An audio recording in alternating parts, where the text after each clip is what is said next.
Salutations mes amis.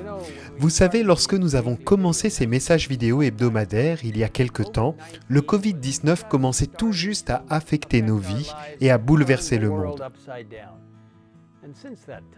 Et depuis lors, nous avons vu le monde devenir de plus en plus instable et incertain. Un peu partout, nous voyons le malaise, l'agitation, l'incertitude. Les choses ne semblent pas s'améliorer et beaucoup de cœurs sont pleins d'anxiété, effrayés par ce qui nous attend.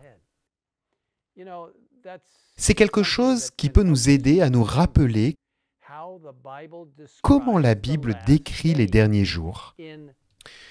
Dans le livre de Luc, chapitre 21, versets 25 et 26, nous lisons ce qui suit.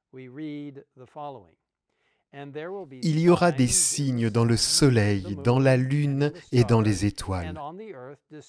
Sur la terre, les nations seront dans l'angoisse, épouvantées par le bruit de la mer et des vagues.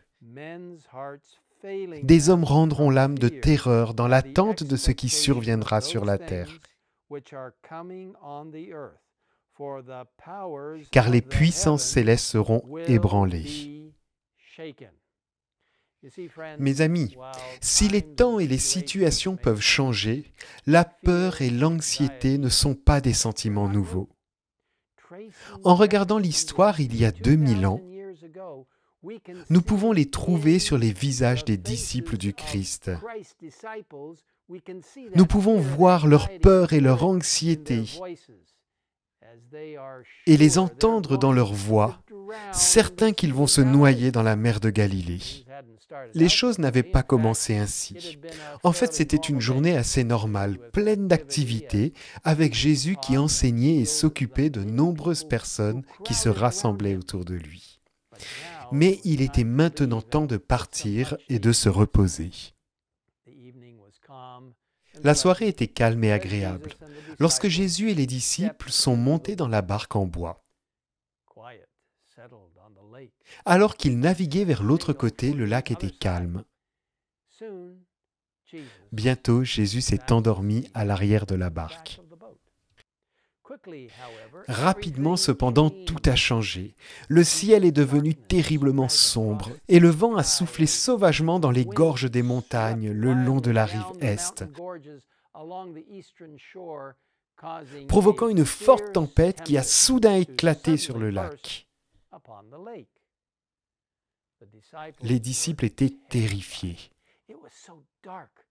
Il faisait si noir qu'ils ne pouvaient plus voir Jésus, et leur voix était étouffée par la terrible tempête. Où était Jésus? Les avait-il abandonnés? Ils étaient absorbés par la tentative de se sauver en ramant plus fort, oubliant Jésus. Ce n'est que lorsqu'un éclair a illuminé le ciel qu'ils ont vu Jésus endormi au fond. Il était là, avec eux, dans le bateau, tout le temps. Étonnés, ils l'ont réveillé et désespérés, ils se sont écriés « Maître, cela ne te fait rien que nous soyons en train de mourir ?» Dans le beau livre Jésus-Christ, on lit « Leur cri réveille Jésus. À la lueur d'un éclair, il voit la paix céleste de son visage. Dans son regard, un amour infiniment tendre. Leur cœur se tourne vers lui et ils supplient « Seigneur, sauve-nous, nous périssons !» Jamais un tel cri n'est resté sans réponse. Jésus se dresse, debout au milieu des disciples, tandis que la tempête fait rage et que les vagues s'élèvent tout autour d'eux et que l'éclair illumine son visage. Il étend la main, cette main si souvent occupée à des œuvres de miséricorde, et il dit à la mer en furie « Silence, apaise-toi !» Immédiatement, la tempête s'arrête. Imaginez, soudain la mer est à nouveau calme, tout comme les disciples émerveillés. Aujourd'hui, mes amis, nous sommes en effet au milieu d'une tempête d'incertitude et de peur. Mais nous savons qu'une tempête encore plus forte se prépare. Comment pouvons-nous être prêts à y faire face? Dans le livre « Pour un bon équilibre mental et spirituel », nous trouvons cette précieuse réflexion. Cette nuit où les disciples étaient à bord de leur embarcation fut pour eux une école où ils devraient recevoir leur éducation en vue de la grande œuvre qu'ils allaient accomplir par la suite. Chacun doit traverser les sombres heures de l'épreuve comme faisant partie de son éducation. Pour une œuvre supérieure, en vue d'un effort plus total, plus consacré. La tempête ne s'abattit pas sur les disciples pour qu'ils fassent naufrage, mais pour qu'ils soient mis à l'épreuve individuellement. L'auteur poursuit. Bientôt, l'heure de notre éducation sera passée. Ne perdons pas notre temps à marcher à travers les nuages du doute et de l'incertitude. Nous pouvons nous tenir auprès de Jésus. Que nul ne se soustrait à une seule leçon pénible, que nul ne se prive du bienfait résultant d'une douloureuse discipline. Mes amis, nous savons selon Hébreux 12, verset 11. Certes, au premier abord, toute correction semble un sujet de tristesse et non de joie. Mais elle produit plus tard chez ceux qu'elle a ainsi exercés un fruit porteur de paix, la justice.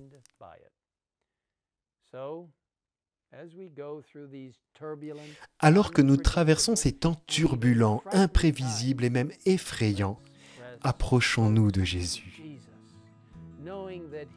Sachant qu'il est avec nous dans la tempête et qu'il veut nous donner de précieuses leçons de foi, de confiance en ce moment, qui nous aideront maintenant et à l'avenir. Prions ensemble. Père Céleste, nous savons que nous pouvons être mis à l'épreuve. Nous savons que sans compter sur toi, nous pouvons être inquiets et anxieux pour l'avenir. Mais si nous nous appuyons complètement sur toi, comme nous le faisons maintenant, nous pouvons être en paix, parce que tu es le Dieu de toute paix. Tu peux calmer la tempête, tu peux donner un esprit serein alors que nous traversons des moments turbulents et difficiles. Seigneur, soutiens-nous alors que nous avons les yeux fixés sur toi et que nous réalisons que Jésus reviendra bientôt et qu'avec sa puissance, il nous aidera à proclamer ce message d'espoir pour l'avenir. Merci de nous écouter, merci d'être le maître de la tempête et d'apporter la paix et le calme dans nos cœurs. Que nous puissions la partager avec d'autres en ce moment, par ta puissance. Nous te le demandons au nom de Jésus. Amen.